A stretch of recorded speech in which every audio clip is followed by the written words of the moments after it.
My father and his fellow survivors, who were sort of the family that we grew up with, didn't talk about the Holocaust.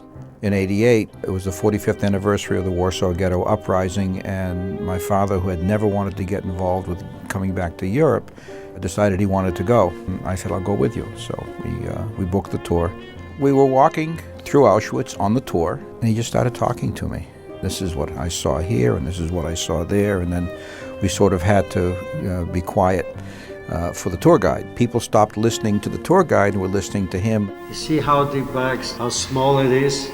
2 people were sleeping on each. He hit me straight with the butt, straight in here, split that, and broke 4 teeth. They were killing for nothing. There was a young woman with us with her mom doing the same thing, and she was in the film business. And she said, we have to go back and tell your father's story separately. The next morning, there were 2 white Mercedes taxis waiting at the hotel, and we had a sound person and a videographer and a producer. They kept the tourists aside, so we'd had access to filming both in Auschwitz and Birkenau. And so we had the day.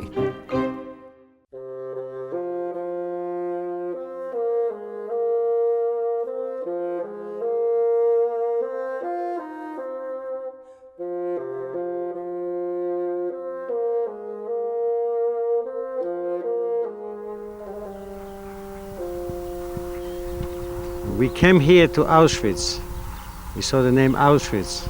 They brought us in cattle wagons, which their windows were covered up with barbed wire. And we opened the doors. Right away was a panic. The SS jumped outside. Raus, raus, raus, raus. They took us out.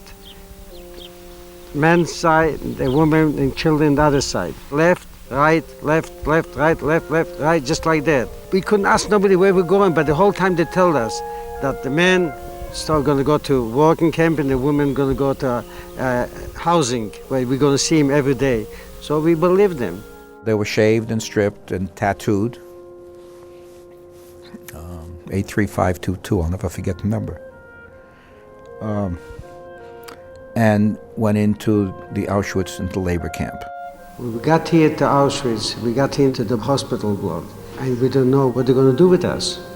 So they took me, and they saw I have good blood, some kind of good blood, I didn't know about it, and they started taking blood from me.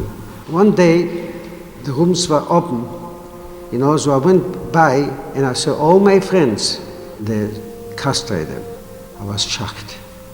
I'm here later taking blood, it's not so bad, but they already all castrated, all of them. In the film, someone asked him, to what do you attribute the fact that you survived? He said, I was lucky. I wasn't smart, and I wasn't brave. I was lucky.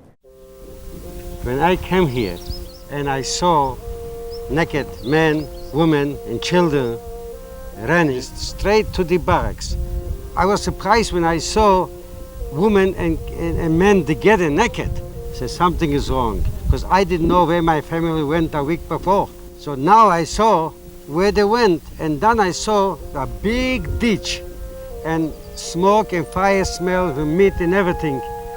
Then I know where my family went, how she disappeared. And that was the end of my family.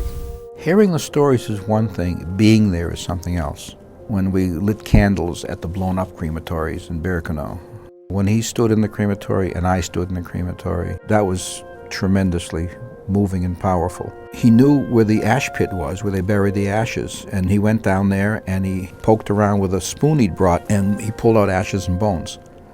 And we put him in a plastic bag, and we were taking him back with us. He got terribly emotional. There's one scene where he has his hands on the barbed wire, and where he talks about the deniers. There are a lot of people that say the crematorium never exists. Let them tell me that there wasn't crematoriums and there wasn't Auschwitz in Birkenau. I think that's one of the reasons we wanted to make this film so badly, because when his generation is gone, there are no witnesses left. Having it put on film, having the story recorded was very cathartic for him. My name is Icek, Wluka, and I'm very happy that I'm telling this story, not just for my kids, but the world should never forget what happened. Next to me is my oldest son, David. I was supposed to come by myself, and he wouldn't let me go by myself. He says, Dad, wherever you go, I go to. And I'm very proud of him. What was amazing about that whole period was being there and being with him and listening to his experiences and his feelings about what went on. I guess it was cathartic for me as well.